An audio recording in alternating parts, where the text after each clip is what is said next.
یعنی ان کی نظر میں کہ توبہ کر لینا. بھائی توبہ تو کہاں سے؟ اگر ایسا ہی ہوتا تو اللہ کہتے نماز پڑھ لو, نہیں پڑھتے تو توبہ کر لینا. پڑھنی ہے, قضا نہیں کرنی ہے. ان الصلاۃ کانت علی المؤمنین کتابا موقوتا. اگر نماز چھوڑنے کی میرے بھائی کہیں گنجائش ہوتی تو میدان جنگ میں لڑتے ہوئے جب گولوں کی گھن گرج اور تلواروں کی چمک ہو اس میں اللہ اجازت دے دے گا قضا کر لو. وہاں اجازت نہیں دی ہے. اللہ نے فرمایا نہیں کوئی صورت بنتی, سواری پہ بیٹھو, گھوڑے کا جہاں رخ ہے اسی طرف رخ کر کے نماز پڑھو. وہاں اجازت نہیں دی. اور آگے اللہ نے اس کی وجہ بیان کی ہے کہ میں اس لیے کہہ رہا ہوں یہاں پڑھنی ہے کہ نماز صرف پڑھنے کا حکم نہیں ہے. ان الصلاۃ کانت علی المؤمنین کتابا موقوتا. نماز مومنین پر مقررہ اوقات میں فرض ہے. یہ اس لیے جواب دیا کہ آپ کہہ سکتے تھے اللہ جب جنگ ختم ہو جائے گی پھر پڑھ لیں گے نا آرام سے خشوع و خضوع کے ساتھ.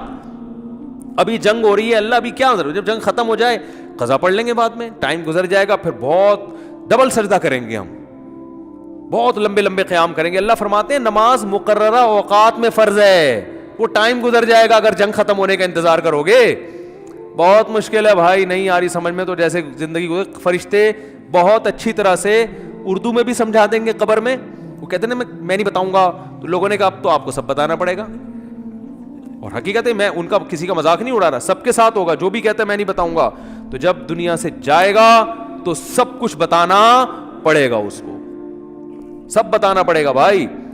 تو میدان جنگ میں اللہ کہہ رہا ہے کہ نماز مومنین پر مقررہ اوقات میں فرض ہے. تو میں ٹرین میں کھڑا ہوا تھا, میں نے کہا, انہوں نے کہا بھائی یہاں تو جگہ نہیں ہے. اچھا میری عمر بھی زیادہ نہیں تھی تو وہ ایسی تھوڑی عمر ہو تو لوگوں میں روب بھی ہوتا ہے نا. ہم نے کہا کوئی جگہ نہیں ہے. میں نے کہا تو پڑے گا بھائی, کیونکہ ہم تو کیسے چھوڑ دیں بھائی, اور سنتیں اب چلو مجبوری ہے چھوڑ دیتا ہوں, 2 فرض تو پڑھنے ہیں. لوگوں نے کہا جگہ نہیں ہے. میں نے کہا جگہ بن جائے گی, کیونکہ فرض جو نماز میں فرائض ادا کرنا بہت آسان ہے. تو میں نے کیا کیا, وہ جگہ چونکہ لوگوں کے چپل تھے تو اس میں خطرہ تھا کہ ناپاک ہوگی, تو ایک چادر تھی میرے پاس, وہ میں نے ایسے نیچے ڈال دی, بچھانے کی بھی جگہ نہیں تھی.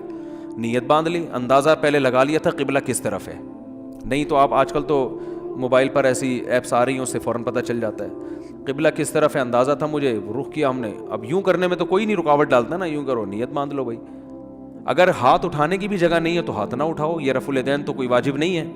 اللہ اکبر کہہ لو اور نیت باندھ لو. ہاتھ باندھنے کی جگہ نہیں, ہاتھ چھوڑ کے کھڑے ہو جاؤ بھائی. سورہ فاتحہ پڑھی, سورت ملائی. رکوع میں جب آپ رکوع کریں گے تو میں سوچتا تھا W11 کتنی بھی بھری ہوئی ہو, کنڈکٹر جب ایک دروازے سے چڑھ کے دوسرے دروازے پہ کرایہ لے کے نکل سکتا ہے تو ہم اتنے رش میں صرف ایک رکوع کی جگہ ہمیں کیوں نہیں بن سکتی. تو رکوع ہم نے کیا, جھکنا ہے نا رکوع میں, بس جھک جاؤ, بس لوگ خود بخود سائڈ پہ ہو جاتے ہیں بھائی. اس کے بعد آپ جب سجدہ کرو تو سجدہ نام ہے, ویسے تو پراپر سجدہ کرنا چاہیے, جگہ نہیں ہے تو بھائی ماتھا کسی طرح زمین پہ ٹکانا ہے. آپ ماتھا زمین پہ ٹکا دیا جا کے, تو 2 رکعت تمیز سے الحمدللہ پڑھ لی, کھڑا ہو گیا میں. پھر لوگوں نے کہا یار یہ, میں نے کہا ہو گئی, بس 2 فرض پڑھنے تھے, ہو گئے, ایسی کی تیسی, جو مرضی کرنا ہے, جو اکھاڑنا ہے اکھاڑ لو. کیونکہ تمہیں تو خود چاہیے جگہ دو نا. اور بعض دفعہ لوگوں کو شرم آ رہی ہوتی ہے, ہم سب کے سامنے نماز پڑھیں گے, لوگوں نے کہ تو بہت بڑا صوفی ہے.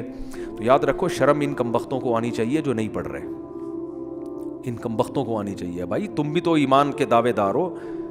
اگر تم یہ کہتے ہو کہ ہم اسلام کو نہیں مانتے تو پھر پورا اسلام سے رشتہ ختم کرو. پھر آپ وصیت میں لکھو کہ مجھے عیسائیوں کے قبرستان میں دفن کرنا ہے, مجھے ہندوؤں کے میری چتا کو آگ لگائی جائے.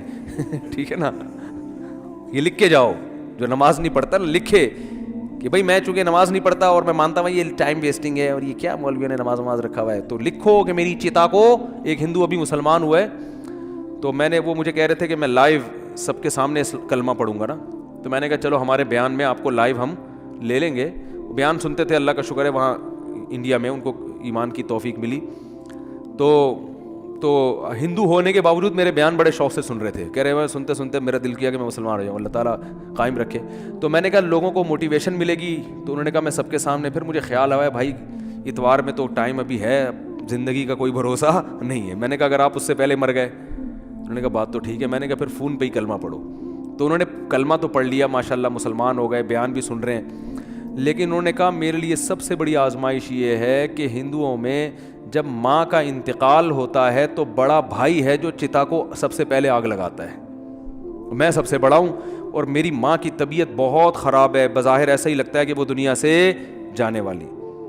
تو میں نے تو ان کو سمجھایا اپنی ماں کو مسلمان کر لو. کہہ رہے وہ نہیں ہوگی, وہ نہیں ہوتی. تو کہنے کا میرے لیے مسئلہ یہ ہے کہ ان کے انتقال کے بعد چتا کو آگ سب سے پہلے میری ذمہ نہیں لگائی تو پورا خاندان کھڑا ہو جائے گا.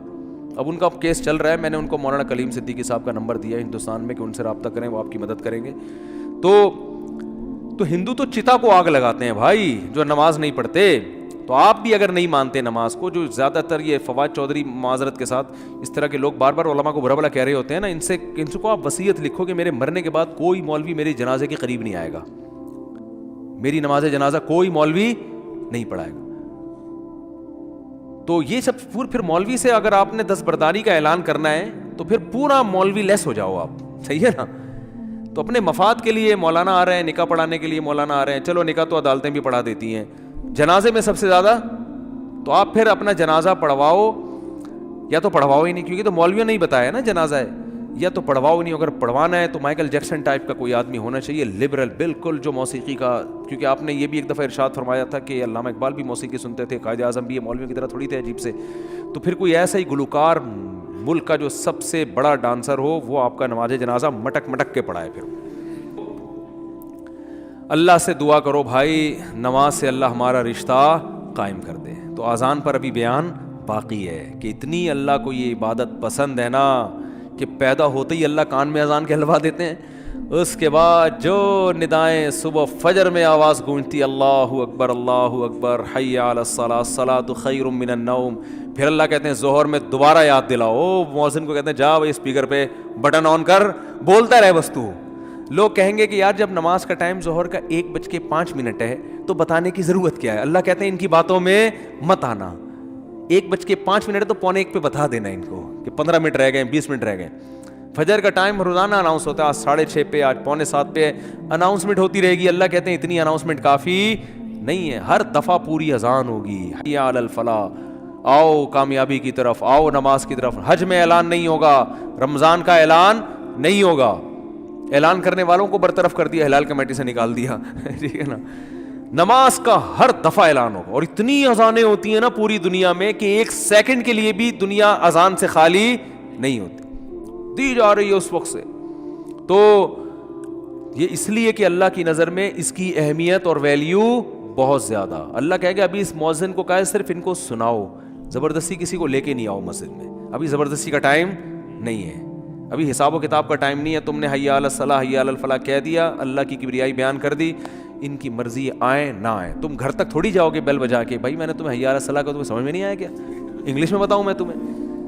نہ مؤذن کے لیے جانا کیا ہے, ناجائز. علماء نے لکھا ہے کہ جب اذان ہو جائے نا تو کسی اور طرح سے دعوت دینا جائز نہیں ہے, کیونکہ یہ اللہ کی دعوت کمپلیٹ دعوت ہے. اب آپ اخپل طریقے سے مائک بھونپو ہاتھ میں لے کے لوگوں بلانے, جیسے بعض جگہوں پہ ہم نے دیکھا مسجدوں میں اذان ہو جاتی ہے, پھر ایک اردو میں اذان شروع ہو جاتی ہے, حضرات اذان ہو گئی ہے, مسجد میں اتنے بجے ٹائم ہے, آپ کو بتایا آپ آ جائیں, مرنا ہے ایک دن اٹھنا ہے, وہ پورا پروگرام شروع ہو جاتا ہے نا. چلو زندگی میں کبھی ایک آدھ دفعہ ہو جائے تو ایک الگ بات ہے, لیکن مستقل بنیادوں پہ بھی بعض مسجدوں میں ہو رہا ہے. ہمارے چھوڑو رہنے دو. تو اس لیے علماء نے کہا اللہ نے پراپر رکھی اس لیے کہ اب دوبارہ کسی اور دعوت کی ضرورت نہ ہو. تو اب اللہ کہتے ہیں اب آنا ہے آ, نہیں آنا نہیں آ, یہ حساب میں آخرت میں لوں گا کہ تو اتنا ڈھیٹ 1400 سال سے فضاؤں میں ہر نماز کے ٹائم پہ یہ ندا گونجتی ہے. نہ سردیوں میں اس میں ناغا ہوتا ہے, نہ گرمیوں میں ناغا ہوتا ہے, نہ راتیں لمبی ہوں تو ناغا, نہ راتیں چھوٹی ہوں, حتیٰ کہ سفر میں بھی اذان کا حکم ہے.